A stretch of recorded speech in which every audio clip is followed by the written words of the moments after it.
Hello friends, welcome back to టీచింగ్కి. Friends, last వీడియోలో గుప్తుల సామ్రాజ్యం యొక్క రాజుల గురించి తెలుసుకున్నాం. ఈ వీడియోలో గుప్తుల పరిపాలనా వ్యవస్థ గురించి తెలుసుకుందాం. గుప్తుల పరిపాలనా వ్యవస్థకు ప్రధాన ఆధారం నీతిసారం. గుప్తుల పరిపాలనా వ్యవస్థకు ప్రధాన ఆధారం ఏమిటి అంటే నీతిసారం. నీతిసారం రచించినది కామందకుడు. నీతిసారం రచించినది ఎవరు అంటే కామందకుడు. గుప్తుల కాలంలో రాజు దైవాంశ సంభూతినిగా భావించబడ్డాడు. గుప్తుల కాలంలో రాజు దైవాంశ సంభూతినిగా భావించబడ్డాడు. రాజ్య పాలనలో రాజుకు సహకరించడానికి 8 నుంచి 9 మంది మంత్రులు ఉండేవారు. రాజ్య పాలనలో రాజుకు సహకరించడానికి 8 నుంచి 9 మంది మంత్రులు ఉండేవారట. మంత్రులను రాజే నియమించేవాడు. మంత్రి పదవులు వంశపారంపర్యంగా ఉండేవట. ప్రధానమంత్రిని సచివ అని పిలిచేవారు. గుప్తుల కాలంలో ప్రధానమంత్రిని సచివ అని పిలిచేవారు. కేంద్రంలో పాలనా వ్యవహారాలు నిర్వర్తించడానికి మంత్రులతో పాటు అమాత్యులు మరియు ఉన్నతోద్యోగులు ఉండేవారు. కేంద్రంలో పాలనా వ్యవహారాలు నిర్వర్తించడానికి మంత్రులతో పాటు అమాత్యులు మరియు ఉన్నతోద్యోగులు ఉండేవారు. రాజుకు కేంద్ర పాలనలో సహకరించడానికి సంధి విగ్రహిక, అక్షపటలాధికృత, మహాదండనాయక, మహాబలాధికృత, కుమారమాత్యులు మొదలైన వారు రాజుకు కేంద్ర పాలనలో సహకరించేవారు. గుప్తులు రాజ్యాన్ని భుక్తులను విషయాలు లేదా ప్రదేశాలుగా, విషయాలను గ్రామాలుగా విభజించారు. భుక్తి అనేది రాష్ట్రాన్ని సూచిస్తుంది. గుప్తుల కాలంలో భుక్తి అనేది దేనిని సూచిస్తుంది అంటే రాష్ట్రాన్ని సూచిస్తుంది. గుప్త సామ్రాజ్యంలో గల ముఖ్యమైన భుక్తులు పుండ్రవర్ధన భుక్తి, తీర్థభుక్తి, నాగభుక్తి, అహిచ్ఛత్ర భుక్తి అనేవి ప్రముఖమైన భుక్తులుగా పేరొందాయి. భుక్తి యొక్క అధిపతిని ఉపరిక అని అంటారు. ఉపరికకు గల ఇతర పేర్లు భోగిక, భోగపతి, గోప్త, రాజ్యస్థాని. ఉపరికకు గల ఇతర పేర్లు ఏమిటి అంటే భోగిక, భోగపతి, గోప్త, రాజ్యస్థాని.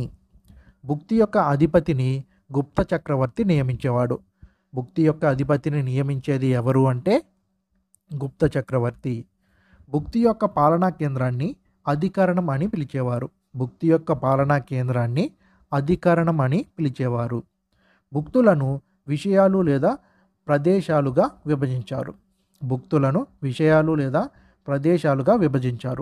విషయాలలో ముఖ్యమైనవి కొటి విషయ, తాట విషయ, వలన విషయ, అరికిన విషయ.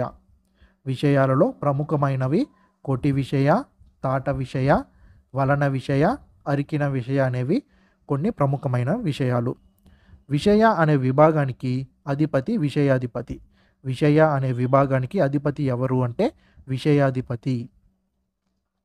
విషయాధిపతిని నియమించే అధికారి ఉపరికుడు. విషయాధిపతిని నియమించే అధికారి ఎవరు అంటే ఉపరికుడు. విషయాధిపతికి సహాయంగా శౌల్కిక, గౌల్మిక, అగ్రహారిక, భాండాగారాధికృత, దివిర అనే ఉద్యోగులు ఉండేవారు. విషయాధిపతికి సహాయంగా శౌల్కిక, గౌల్మిక, అగ్రహారిక, భాండాగారాధికృత, దివిర అనే ఉద్యోగులు విషయాధిపతికి సహాయంగా ఉండేవారు. విషయాధిపతికి సలహాలు ఇవ్వడానికి 4 అనధికార సభ్యులతో కూడిన ఒక నగర సభ ఉండేది. విషయాధిపతికి సలహాలు ఇవ్వడానికి 4 అనధికార సభ్యులతో కూడిన ఒక నగర సభ ఉండేది. ఆ నగర సభలో 4 సభ్యులు ఎవరు అంటే నగర శ్రేష్ఠి, సార్దావాహుడు, ప్రథమ కులిక, ప్రథమ కాయస్థ. నగర శ్రేష్ఠి పట్టణ శ్రేణికి అధ్యక్షుడు. సార్దావాహుడు వర్తక సంఘానికి అధ్యక్షుడిగా ఉండేవాడు. ప్రథమ కులిక కార్మిక శ్రేణికి అధ్యక్షునిగా ఉండేవాడు. ప్రథమ కాయస్థ ముఖ్య లేఖకునిగా ఉండేవాడు. నగర పాలనకు ప్రత్యేక యంత్రాంగం ఉండేది. నగర పాలకుడిని నగరాధ్యక్షుడు లేదా పురపాలకుడు అని పిలిచేవారు. పురపాలకుడు అని పిలిచేవారు. విషయాలను కొన్ని పాలనా భాగాలుగా విభజించారు. విషయాలను కొన్ని పాలనా భాగాలుగా విభజించారు. ప్రతి పాలనా విభాగాన్ని విధి అని పిలిచేవారు. ప్రతి పాలనా విభాగాన్ని విధి అని పిలిచేవారు. విధి అంటే కొన్ని గ్రామాల సముదాయం. విధి అంటే కొన్ని గ్రామాల సముదాయాన్ని విధి అని గుప్తుల కాలంలో పేర్కొనేవారు. కొన్ని ప్రముఖమైన విధులు శృంగవీర విధి, దక్షిణాంశిక విధి, కుముద చిత్ర విధి, నందపూల్ విధి అనేవి గుప్తుల కాలంలో కొన్ని ప్రముఖమైన గ్రామాల సముదాయాలు. వీటిని విధి అని అంటారు. విధి పాలనాధికారిని ఆయక్తక అని అంటారు. విధి పాలనాధికారిని ఆయక్తక అని అంటారు. ఆయక్తక అనే పాలనాధికారికి సహాయంగా పుస్తపాలుడు, కాయస్థులు అనే ఉద్యోగులు ఉండేవారు. ఆయక్తక అనే పాలనాధికారికి సహాయంగా పుస్తపాలుడు, కాయస్థులు అనే ఉద్యోగులు ఆయక్తక అనే పాలనాధికారికి సహాయంగా ఉండేవారు. గ్రామ పాలనాధికారిని గ్రామికుడు అని అంటారు. గ్రామ పాలనాధికారిని గ్రామికుడు అని అంటారు. గ్రామంలో శాంతి భద్రతలు కాపాడటం గ్రామికుడి యొక్క బాధ్యత. గ్రామంలో శాంతి భద్రతలు కాపాడటం గ్రామికుడి యొక్క బాధ్యత. గ్రామికుడికి సహాయంగా పంచమండలి అనే గ్రామసభ ఉండేది. గ్రామికుడికి సహాయంగా పంచమండలి అనే గ్రామసభ ఉండేది. పంచమండలి యొక్క విధులు ఏమిటి అంటే గ్రామంలో పన్ను వసూలు చేయడం, రహదారులు, దేవాలయాలు, నీటిపారుదల సౌకర్యాలను పర్యవేక్షించడం. పంచమండలి యొక్క విధులు ఏమిటి అంటే గ్రామంలో పన్ను వసూలు చేయడం, రహదారులు, దేవాలయాలు, నీటిపారుదల సౌకర్యాలను పర్యవేక్షించడం.